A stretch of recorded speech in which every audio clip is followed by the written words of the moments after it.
What's up, everybody? Welcome back to the Identity Jedi Show. It's your host, David Lee, affectionately known as the Identity Jedi. We are here to give you the latest news, updates on what's going on in the world of identity.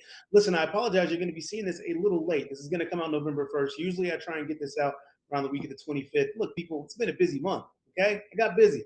I couldn't put it all together in time. But don't worry, I got some good stuff for you. But first, before we get to the rest of the show, we've got some updates that I wanted to go over with you. Listen, we're going to be changing the format of the show. Okay. Well, look, we're not going to take away everything you love about it. I'm just going to make it a little shorter. I'm going to condense it a little bit because, I'm going to be honest, man, it was getting kind of long. Right now, I can sit here and talk about this stuff for hours, but I don't want you guys having to sit here on LinkedIn and having to sit here and wait for an hour. So I'm going to take it down to a snackable content size. Shout out Nicole for that reference there, making it snackable for you. So look, we're going to try and get this down to about 30 minutes, right? Typical webinar type format. I'm going to get you interviews. I'm going to give you one important news update that I feel like I want to talk about and kind of just give my typical rant about that. We'll get into an interview and then we'll wrap it up. That's going to be the show. Now, you're probably sitting here going, no, Dave, what about the Identity Jedi training? Look, it's my favorite part of it. There's like the two of you that ever attended it. I'm just kidding. Quite a few of you, thanks to the LinkedIn analytics, actually viewed that. So what I'm going to do, that's still going to be coming. I'm just not going to put it all together. The big update that I'm going to be saying is I'm going to be moving all of this to YouTube.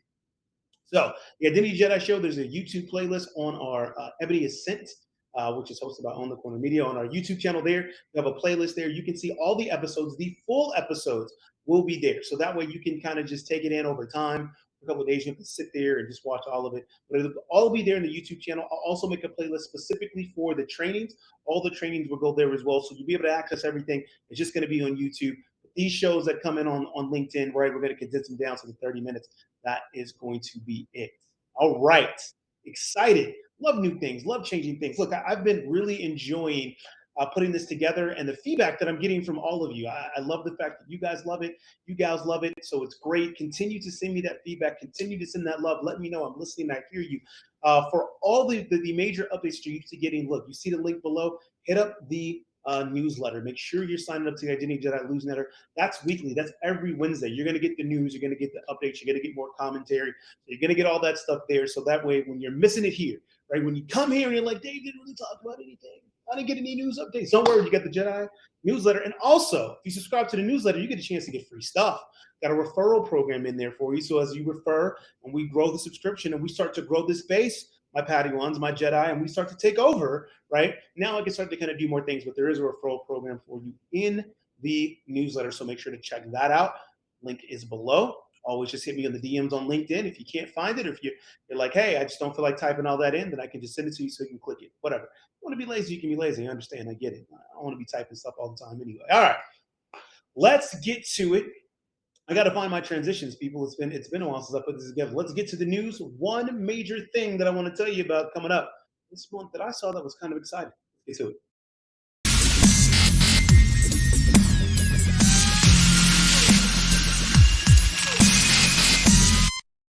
Okay, in our new format, here's the thing. The one thing this month that I was really excited about that I wanted to share with you. And look, check this out. It has nothing to actually do with identity. Oh my gosh, I know.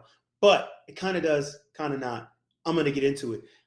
I stumbled across this website when I was researching for the newsletter, came across this fascinating article that's on protocol.com that talks about, it names the 10 leaders, the 10 up and coming leaders, right? I believe it was a cybersecurity industry. I'm going to go pull it up and give you the exact quote for it so I don't mess it up. 10 people shaping the future of breach prevention. That was the name of the article on protocol.com. Actually, let's do this. Let's go ahead and share it with you guys right now. This is live how we do this. Boom, boom, boom, boom. Here it is. So the 10 people shaping the future of breach prevention. This was amazing when I came across this, and here's why. Because as you start to look at these 10 leaders, I want you to notice a pattern. Number one, Jamaica Green Aaron from Okta. You've got a Black woman there.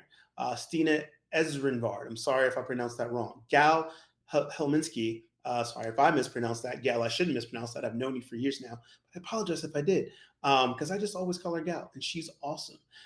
And you keep scrolling down, Ricardo Vildego, Caroline Wong. So the thing that I loved about this article, not Number one, it's showing you the 10 leaders who are going to be shaping going forward. But I love the diversity that I see in this. Look, if you followed me for any amount of time, you know this is near and dear to my heart. The diversity issues in tech, we've got a problem, and we've had a problem. I've actually done talks about this both at Identiverse, at different organizations. I've done it on my YouTube channel, and we have a huge problem in diversity. So to see a list like that and to see highlighting both women, women of color, people of color is exciting, because that means that we are actually starting to get it, and we're starting to create an environment where these people can succeed. Okay, so that was the most amazing thing that I kind of saw this month. And also with Protocol, which I think is really cool, if you go to their website, they have a diversity tracker, which the cool thing about it is what it does is based off of the big company reports. So they got Google, Snap, they had Uber. Who else did they have on there? Spotify, who released their diversity metrics. We can actually start to see the diversity numbers on there. Like, some of these numbers are alarming, right? Again, I dove into this a couple of years ago when I gave this talk, and it's kind of sad to see that some of those numbers haven't changed. And these are things that it's never going to get better unless we call it out, right? This is our industry. We live and breathe this every day. It's up to us to make sure that we're creating an environment not only that people feel comfortable coming into, but we're creating pathways for them, and not only just to come in and succeed, but also to get into leadership. And it's a problem in tech, right? It just is, right? And it's not anything that we have to get political about or sit here and get all crazy about. It's facts, it's numbers, it's data. It is what it is. So let's look at it and go fix it. So that was just an amazing thing that I wanted to point out, that I wanted to get into. So protocol.com, shout out to you guys. It's actually a pretty decent website. I've been kind of snooping around there, looking at some different articles and things like that. So feel free to check that out, and dive into some of this stuff. But of course, I mean, if you want all the identity stuff, you know where you got to come to get the identity news. You got to come here. Ain't nobody covering it but me. I got you. This is what we're here for. All right. So there you go. The one big thing going on that I wanted to put out there for you. So now that's done. Again, condensed version now, right? We're going to be condensing this. I don't want to keep you guys all day, but I got a great interview coming up with the CEO of Cloudetntiy, Mr. Brook Lovatt. I do actually pronounce his name wrong when I introduce him, because he didn't correct me. He just sat there and let me say it wrong. That's all right, Brook. I got you. Love you, man. I heard you how you pronounce it afterward, and I corrected it, right? So there we go. Mr. Brook Lovatt from Cloudetntiy is going to talk with us, and we're going to be talking about obviously Cloudetntiy, but also authorization and some other things as a whole within identity, which is really cool. And so some quick commentary that I want to give before we get to that interview is, what I love about where we're at right now is that I feel like authorization is really, really becoming a bigger thing in identity. It's something that, and I talk about this a little bit in the interview, over the past like decade or maybe even 2 decades, we've kind of done this pendulum swing with authorization. We tried to centralize it. We tried to take it away from the application owners. We tried to give it back to the application owners.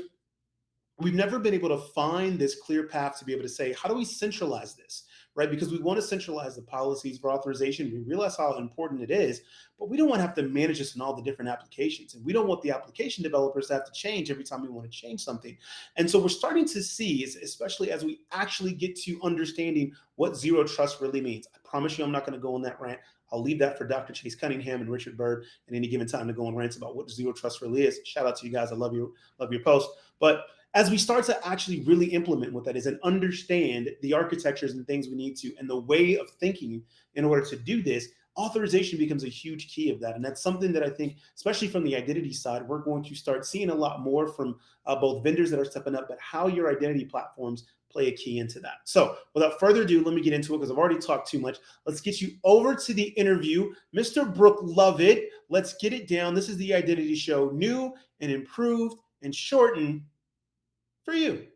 We'll see you after the break.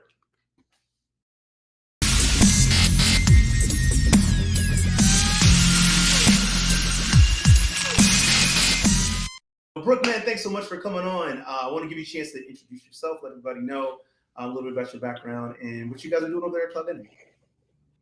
Sure, yeah. So I'm Brook Lovatt. I have been working in identity my entire career. So I actually studied chip design in university, and ended up working in hardware and some internships at IBM, and ultimately decided that was the most boring thing in the world, and taught myself how to write Java while I was watching a machine on a turntable and shooting it with radar or something. So anyway, I ended up writing code and ended up with a job at IBM in Santa Cruz, California, where they had recently acquired a company called DASCOM, which created what has become IBM's IBM Security Verify something or other. and it turned into an appliance. It was the old TAM, software back then. Gotcha. And I spent most of the first part of my career like building that, and then becoming a consultant and installing that, and then afterward we created the very first IDaaS, right, at Lighthouse, based on that product, right? We built the whole thing around ISAM. So we basically went and hired up all the old developers that we knew, a bunch of friends of mine from a bunch of Aussies and so on, and put Lighthouse together, and sold it back to IBM. And then I ended up working at IBM, and that became what is now Security Verify, like their Okta like platform that nobody buys. And they for years I was like locked in there. So I finally broke away from IBM to form a consulting company, and ended up getting only work in IBM, security. So that was when I started working for Cloudetntiy. I was like, I got to get out of there, and I got to do something different. So found Cloudetntiy through Jason Meese, who we both know, and discovered that it actually solved a lot of problems that I was writing custom code for my customers, at Pragma, which was the small consulting firm. So what we're doing is we're really extending and widening the focus of identity and access management, right? So I like to think of it like your standard IAM player, your ForgeRock, your Ping, your the normal things that you think of when you sell like an IAM solution on the whole, is really focused on taking an identity, signing it in, and authorizing its access to enter an application, right? And it's really finite. And what we're doing is we're really pushing the edges of that out, right? So we're talking about, let's not isolate, user identity to one place or one source of data, right? We're adding to that Zanzibar for entitlement management and relationship management. We're adding to that, dynamic independent stores with dynamic schemas that you can develop on the fly, and you can perform all kinds of just-in-time movement of data on, sort of the left-hand side of that drawing. So when we talk about identity, it's a context grown from many, many different places across many, many different sources that forms who this person is, or what this machine is, or what this IoT device is, right? And then on the right-hand side, where we're talking about actually authorizing access to things, instead of saying, okay, the user or the thing is signed in and here's what it can do, now we're pushing into zero trust, and we have every single authorization is accounted for, and every single access is questioned.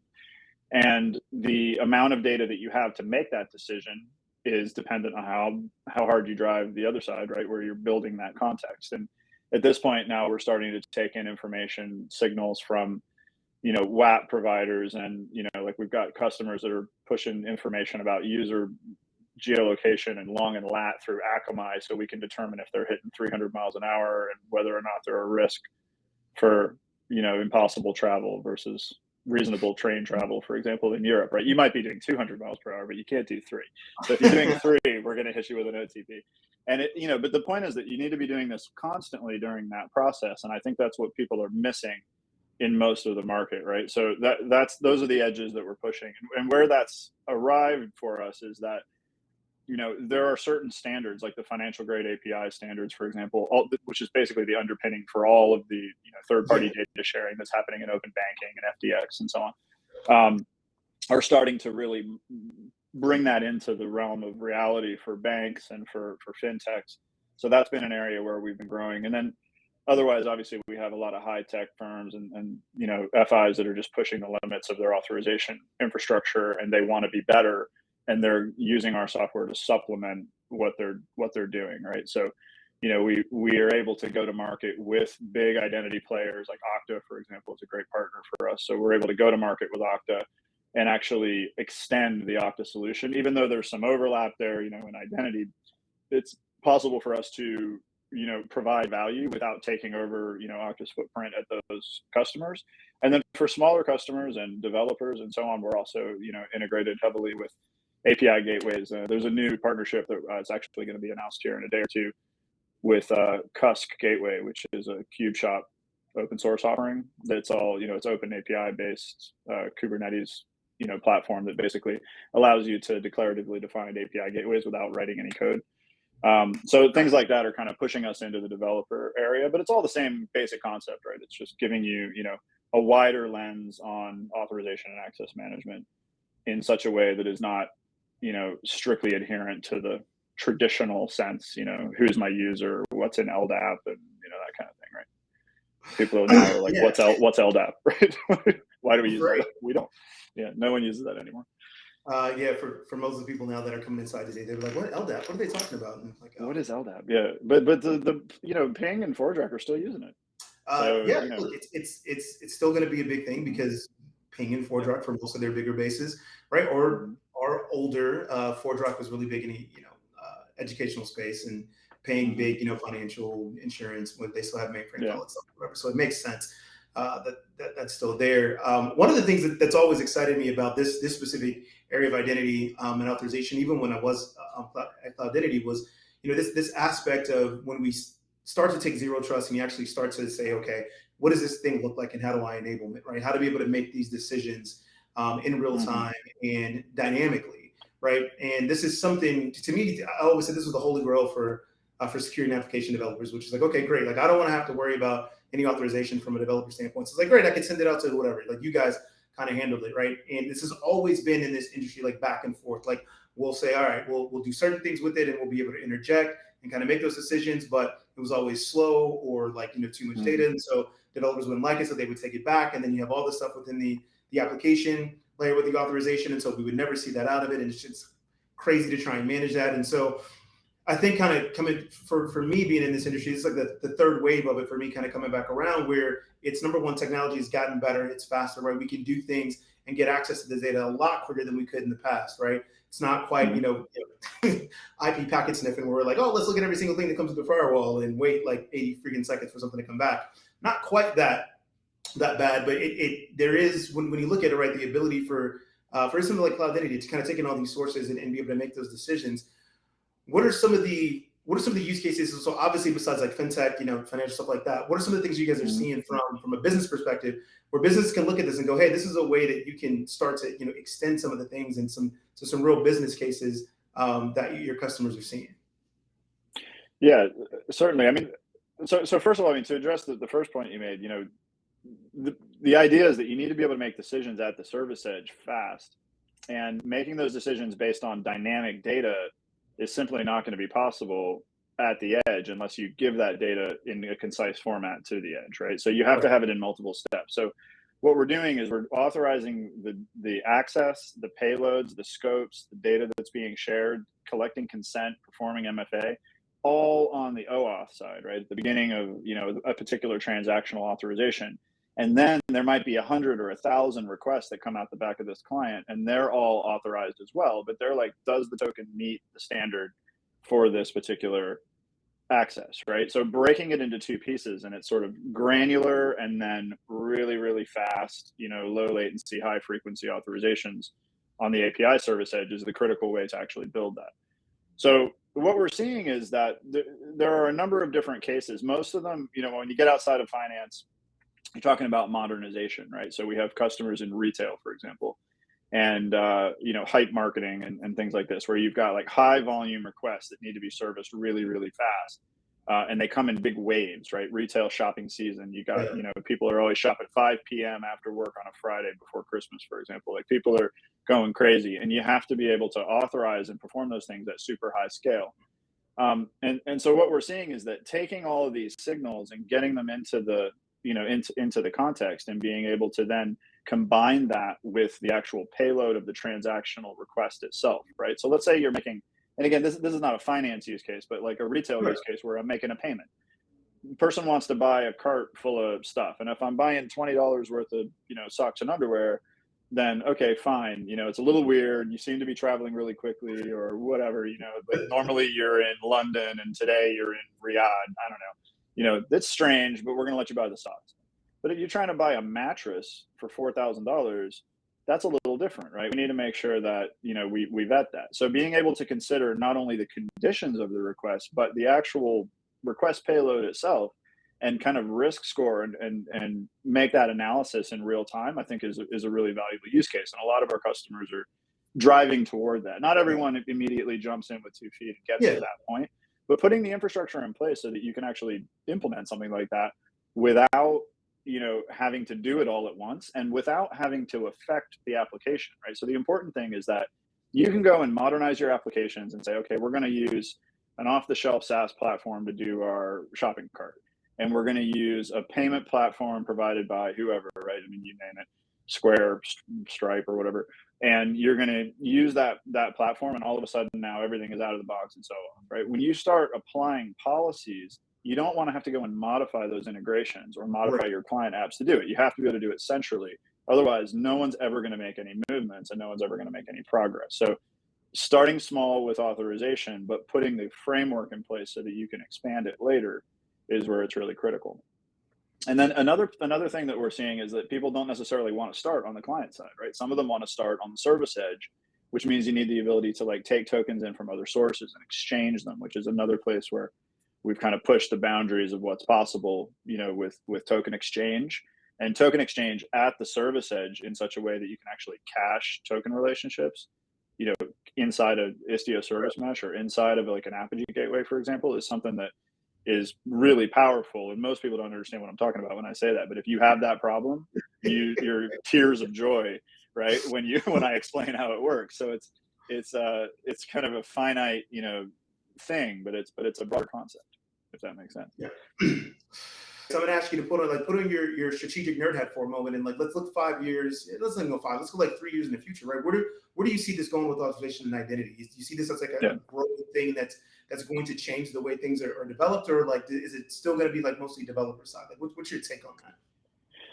So I have a pretty solid idea what I think it's going to look like, and I think that really the breakthrough that we've hit, you know, in the last, you know, 5 years or so is that we've found a protocol that's extensible enough to actually use that'll get us from like Web 2 to Web 3, you know, in that it doesn't care where the data is or where it's stored, but it gives you the ability to authorize things in an open way, and that's OAuth, right? And OAuth and specifically like the ability to you know, JWT doesn't have anything to do with OAuth necessarily, right? It's just a token, but using OAuth to control the scope of data, and you know, now there's like rich authorization requests and these things that you can like really control not only whether you can get a token, but also what's in the token, now gives you the ability to distribute that information around.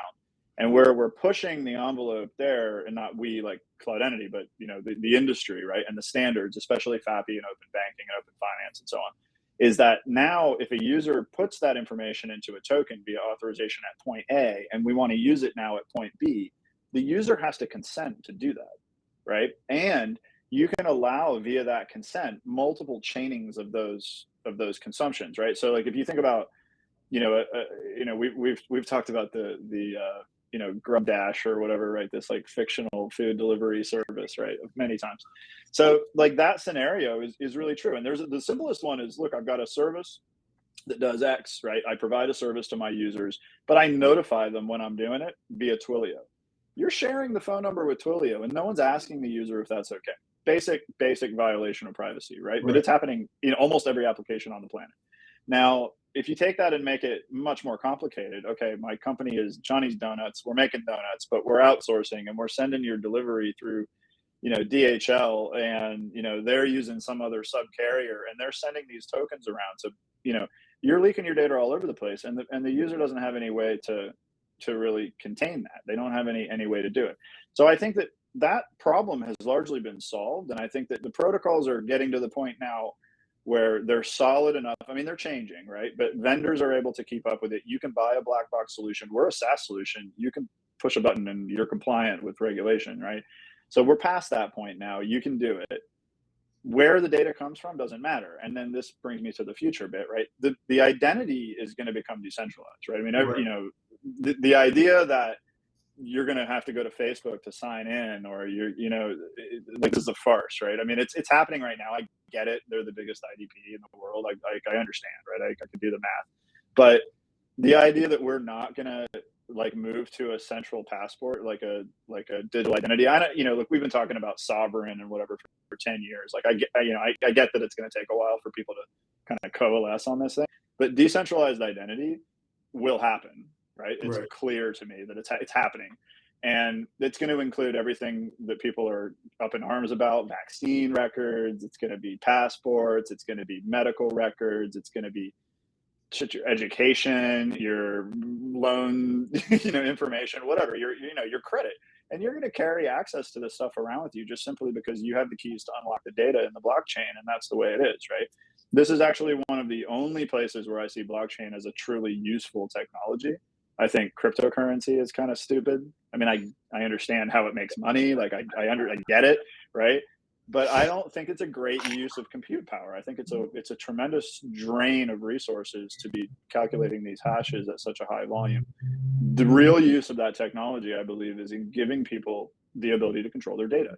And then once you have control of that data, you have to be able to distribute it the way that you want to and have control, not only to be able to distribute it, to be able to revoke that distribution and to revoke the consent to view it. And if you can't revoke it, then once you've given it away, it's leaked. And that is the key, right? And I think in 10 years' time, we're having this conversation, things will be very different.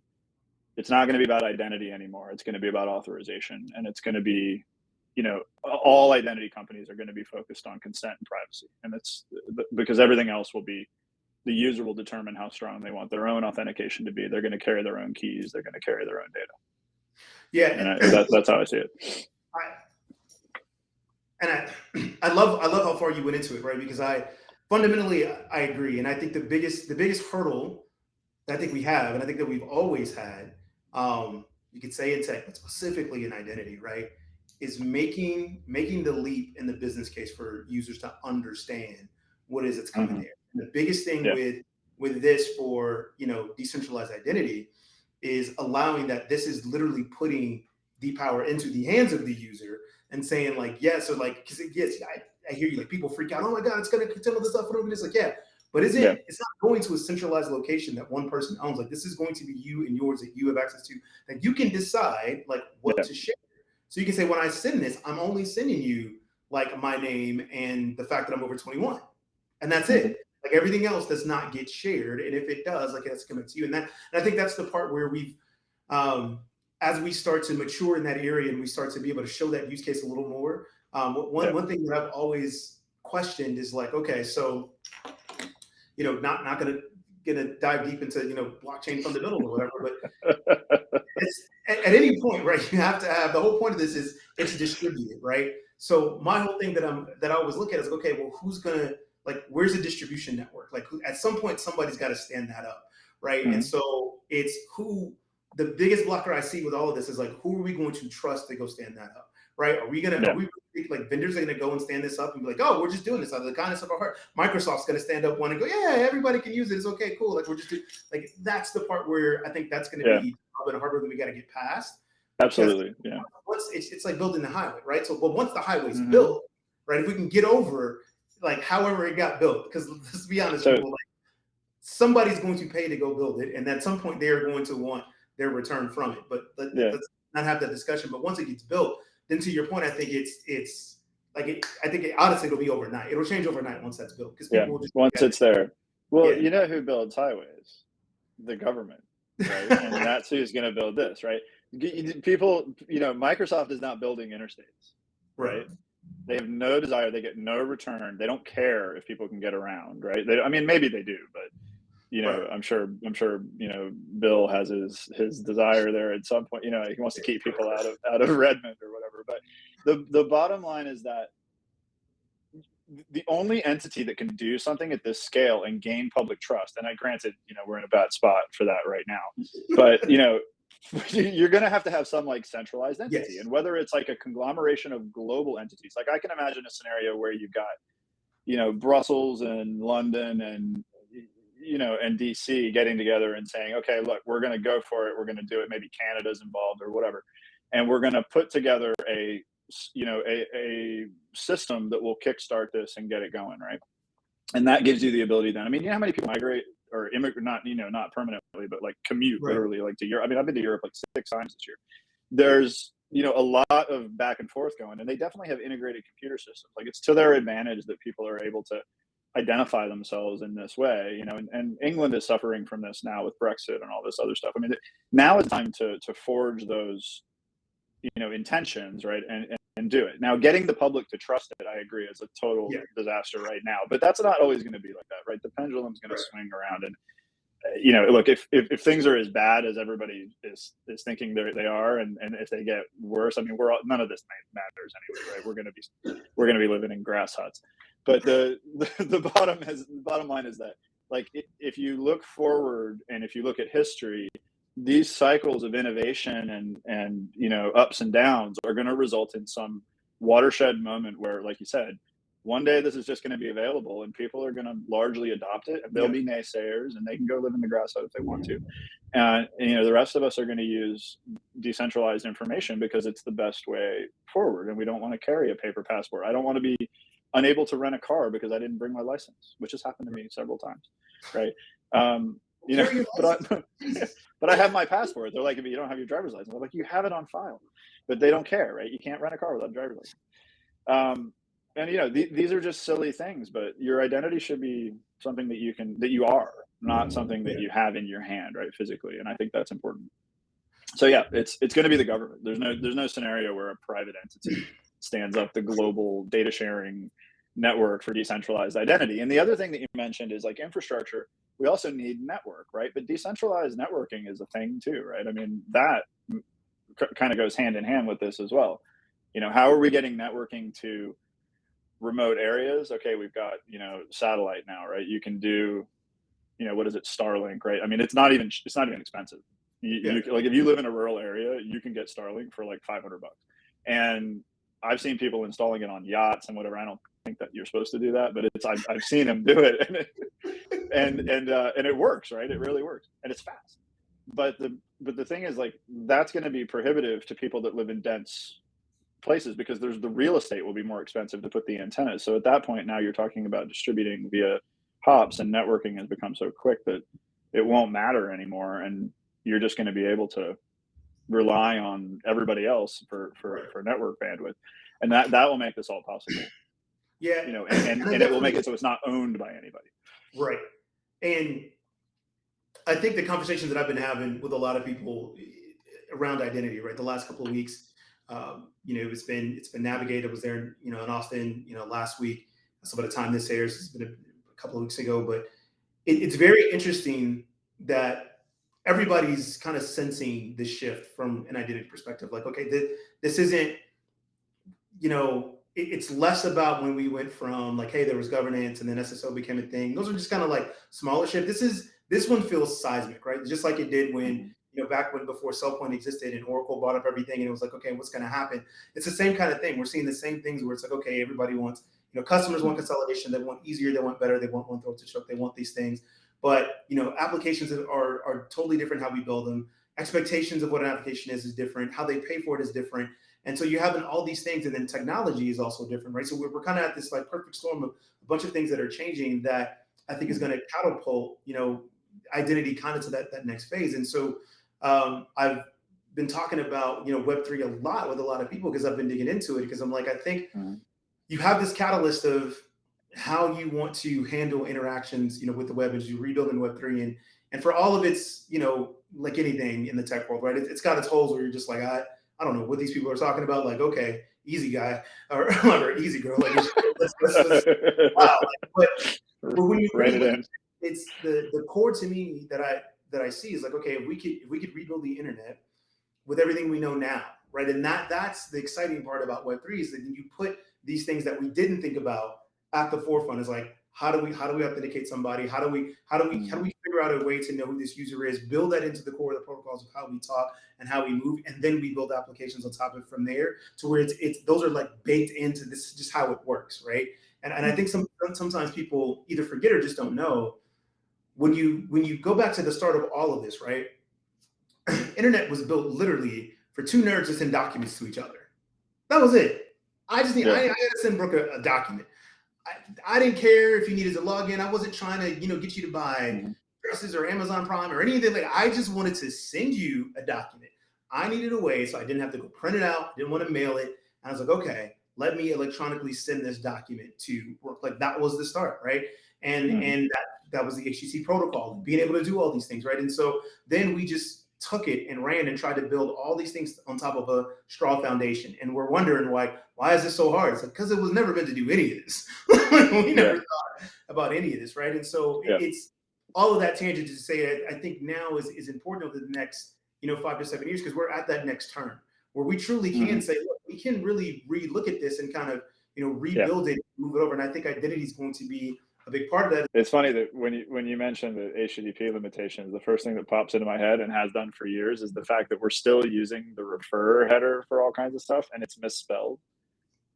And it's been misspelled since the very day that HTTP was released, and it still is, and we're still using it.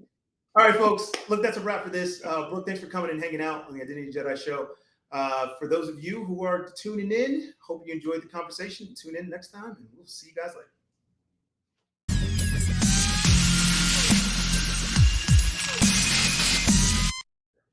All right, folks, and that's a wrap for this version of the Identity Jedi Show, the new abridged, snackable version of the Identity Jedi Show. Thanks so much for hanging out. Hope you enjoyed that conversation with Brook Lovatt, CEO of Cloudetntiy. If you're looking at some things around authorization, you want to know more about it, go ahead and check them out.